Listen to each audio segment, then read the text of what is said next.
इस वक्त पूरी दुनिया की नजर अफगानिस्तान पर है, लेकिन भारत के एक पड़ोसी देश के साथ कुछ ऐसा हुआ है जिसे किसी भी कीमत पर नजरअंदाज नहीं किया जा सकता।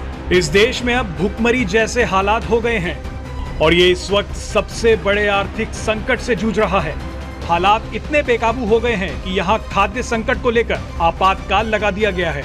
दरअसल हम बात कर रहे हैं भारत के एक पड़ोसी देश श्रीलंका की। चाइनीज कर्जे में दबे श्रीलंका की आर्थिक व्यवस्था दम तोड़ रही है।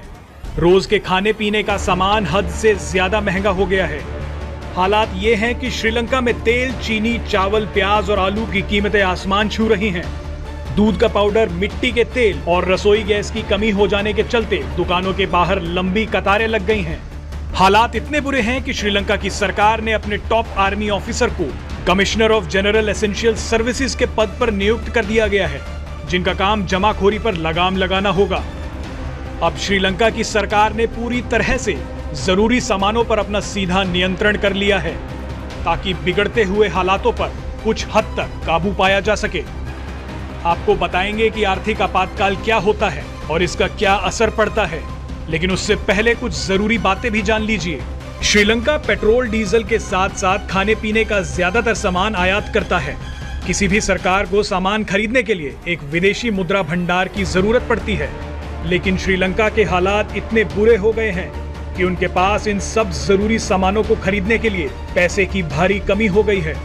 आइए कुछ आंकड़ों से आपको समझाते हैं। श्रीलंका का विदेशी मुद्रा भंडार जुलाई के अंत तक $2.8 बिलियन का था, जबकि नवंबर 2019 में यह विदेशी मुद्रा भंडार $7.5 बिलियन का था। श्रीलंका का ज्यादातर विदेशी मुद्रा भंडार उठाए गए भारी लोन की किश्तें चुकाने में जा रहा है, जिसमें एक बड़ा हिस्सा चीन का भी है। यहाँ सबसे खतरे वाली बात यह है कि चीन जब भी किसी देश को लोन देता है तो वो ऐसी शर्तें रख देता है जिन्हें पूरा करना नामुमकिन हो जाता है और धीरे धीरे वो देश अपने संसाधनों को गिरवी रखने पर मजबूर हो जाता है। आपको बता दें कि चीन की इस चाल में श्रीलंका ही नहीं बल्कि पाकिस्तान भी बुरी तरह फंस चुका है।